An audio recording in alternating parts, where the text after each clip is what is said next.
आज हम आप सभी को सुना रहे हैं दो महाबली योद्धाओं का शक्ति प्रदर्शन। उसमें एक है हमारे पूजनीय हनुमान जी और दूसरा है लंका का महाबलशाली रावण। जहां हनुमान जी भगवान प्रभु श्री राम जी के भक्त हैं, वहीं रावण जो है वो तपस्या करके महान शक्तियों को हासिल करने वाला तपधारी है। सुनाते हैं शक्ति प्रदर्शन का सारा हाल। साथियों, रावण बलशाली भी है, महायोद्धा है और लंका का महाराज भी है। उसके पास सेना भी है, सैनिक हैं, तीर हैं, तलवार हैं, ब्रह्म शक्तियां हैं, दिव्यास्त्र हैं, सारे अस्त्र शस्त्र हैं, गदा मुगदर इत्यादि सब कुछ है रावण के पास। किंतु दोस्तों, पवन पुत्र जी के पास अस्त्रों में मात्र केवल एक गदा है, केवल एक गदा। उसी से रावण का मुकाबला करेंगे और रावण के सामने ही रावण की नगरी लंका को जला देंगे। ये है प्रभु श्री राम नाम में शक्ति। सामने जो चित्र दिख रहा है, इसमें श्री हनुमान जी मेघनाथ के द्वारा चलाई गई हुई ब्रह्म फांस को स्वीकार करके बंधन में बंधे रावण के दरबार में खड़े हैं। रावण उनसे प्रश्न कर रहा है, उपहास कर रहा है और हनुमान जी रावण को निर्भीक होकर के समुचित उत्तर दे रहे हैं। रावण के साथ उसकी तपस्या के वरदानों की शक्ति काम कर रही है और यहाँ हनुमान जी के साथ भगवान प्रभु श्री राम की महिमा की शक्ति है। कोई कम नहीं किसी से, कोई कम नहीं। न रावण कम है बलवान, न तो हनुमान जी। बराबर का मुकाबला है, बराबर का। तो यहाँ रावण हनुमान जी के निर्भीक उत्तरों को सुन करके वध करने का आदेश अपने सैनिकों को दे देता है। तो सैनिक लोग विचार करते हैं कैसे वध किया जाए हनुमान जी का। सब डर रहे हैं कैसे करेंगे वध। तब तक विभीषण जी आ जाते हैं। ये कहानी तो हम सुना चुके हैं। तो रावण को धिक्कारते हैं। रावण मान जाता है और कहता है कि इनकी पूंछ सबसे लंबी है, इनकी पूंछ को जला दो, क्योंकि हनुमान जी की पूंछ, रावण कह रहा है कि हमारी पूंछ के बराबर है। रावण की भी पूंछ थी। अब पूंछ के मतलब आप लोगों को समझाते चले। पूंछ थी, इसलिए रावण हनुमान जी की पूंछ से बहुत जल रहा है।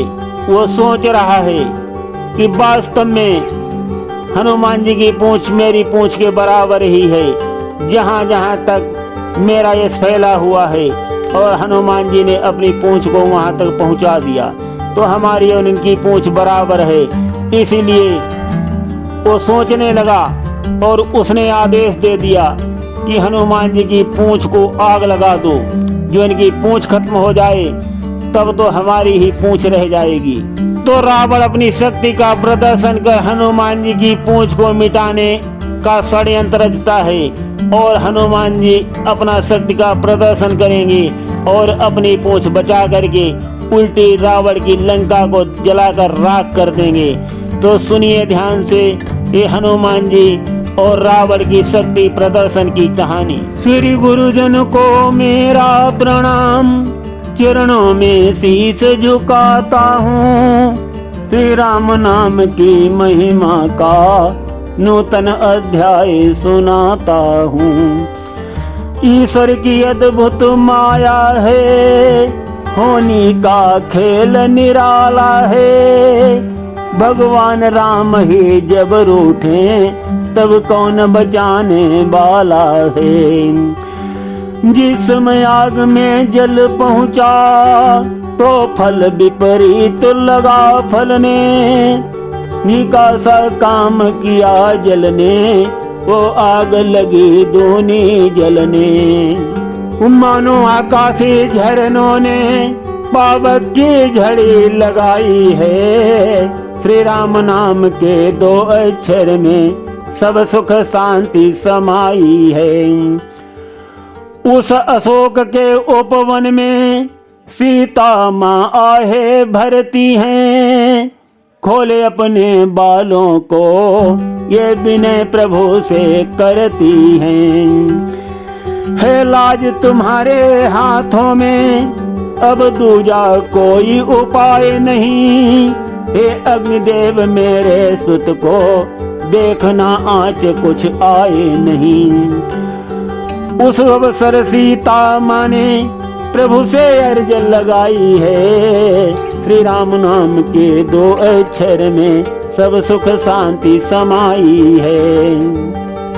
साथियों, लंकाधीश रावण के साथ जहाँ वरदानों की शक्ति है, वहाँ भगवान प्रभु श्री राम के साथ साथ सीता माता की शक्ति भी हनुमान जी के पास आ गई है।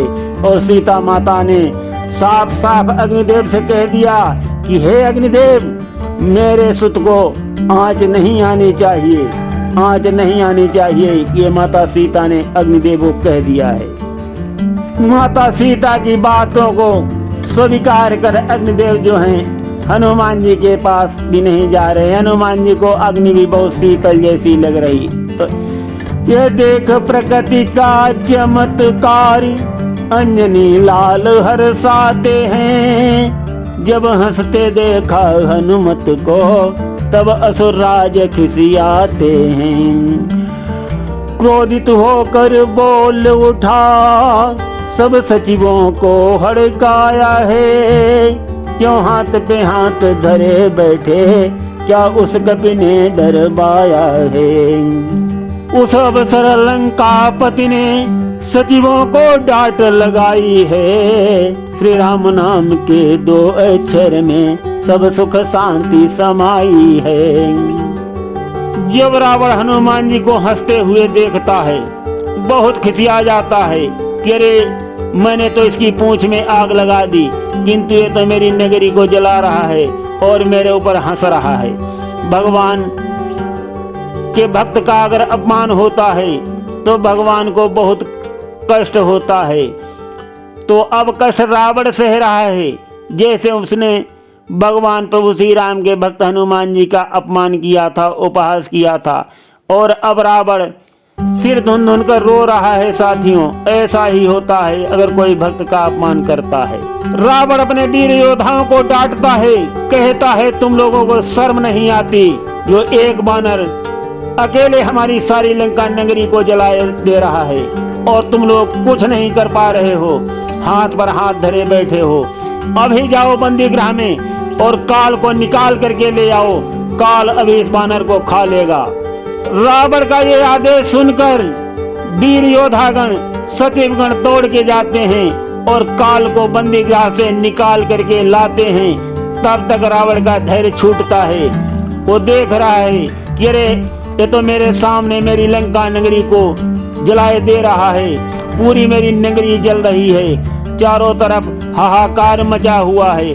तो रावण काल को देख करके क्या कहता है, बोला रे काल कहाँ तो है, कुछ कार्य नहीं कर सकता है। सारी लंका में आग लगी तो खड़ा खड़ा मुंह तकता है। इस विपत्ति काल में देर न कर, अति शीघ्र झपट कर बाहर आ। मैं आज्ञा तुझको देता हूँ, कर ले भक्षण इस बानर का। देखो साथियों, रावण कितना बलवान था, कितना बलवान, जिसके बंदी गृह में काल तक उसकी आज्ञा का पालन करते थे और डरते थे। आगे सुनिए, जिस भांति मदारी के भय से कपि नाना कर तब करते हैं, त्यों ही प्रताप से रावण के यम और काल भी डरते हैं। अति कुपित देख कर 10 कंधर को कंपित सा हो काल गया। फिर प्रलय काल की भांति झपट बजरंगी पर तत्काल गया। काल दंड को रावण ने निज आज्ञा दर्शाई है। श्री राम नाम के 2 अक्षर में सब सुख शांति समाई है।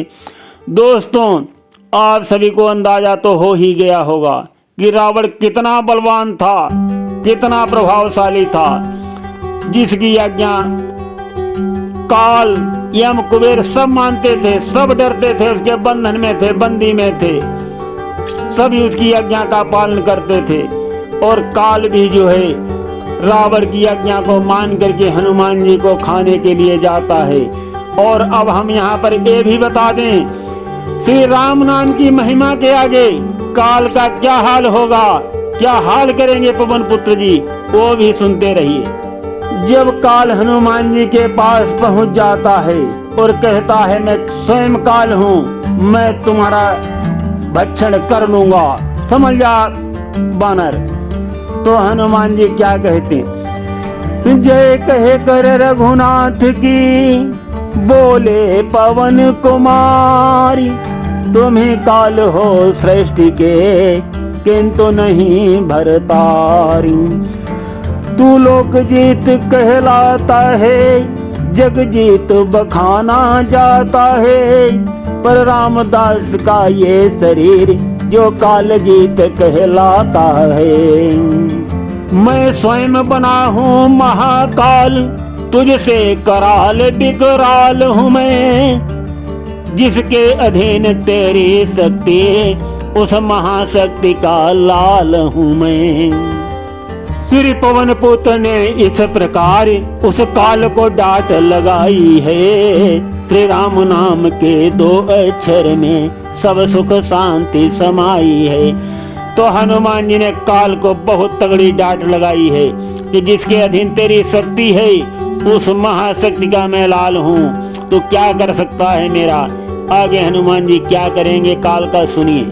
फिर मार झपट्टा पकड़ लिया उस कोर काल को क्षण भर में, जो बाल काल में ले छलांग, धर लिया दिवाकर को मुख में। त्रिभुवन में हाहाकार हुआ, इंद्रासन सारा डोला है, तब पवन पुत्र के समीप सुरमंडल सारा बोला है। बार बार विनती करके अपनी अर्ज लगाई है, श्री राम नाम के 2 अक्षर में सब सुख शांति समाई है। जब श्री हनुमान जी ने काल को पकड़ लिया और अपने मुख में रखने वाले थे, ये देख करके सारे सुरमंडल घबराने लगा, इंद्रासन डोलने लगा और सारे देवतागण हनुमान जी की स्तुति करने आ गए। और अपनी क्या अर्ज लगाते हैं देवगण हनुमान जी से, वो सुनते रहिए। इंद्रादिक सब देवता होकर परम उदास, आए करने प्रार्थना महावीर के पास। क्या प्रार्थना करते हैं देवतागण, हे पवन पुत्र जी विनती है, यदि काल ग्रास बन जाएगा, डर रहे देव इस कारण है, प्राकृतिक खेल मिट जाएगा। लंका को चाहे छार करो, कंचन के कोठे तोड़ो तुम, हे वीर हमारे आग्रह पर, इस समय काल को छोड़ो तुम। इस प्रकार सब देवों ने अपनी विनय सुनाई है, श्री राम नाम के 2 अक्षर में सब सुख शांति समाई है। देवताओं की विनती को सुनकर हनुमान जी ने काल को अपने हाथ से छोड़ दिया। हनुमान ने अपने कर से काल, देख दशानन और फिर गरजे आंख निकाल।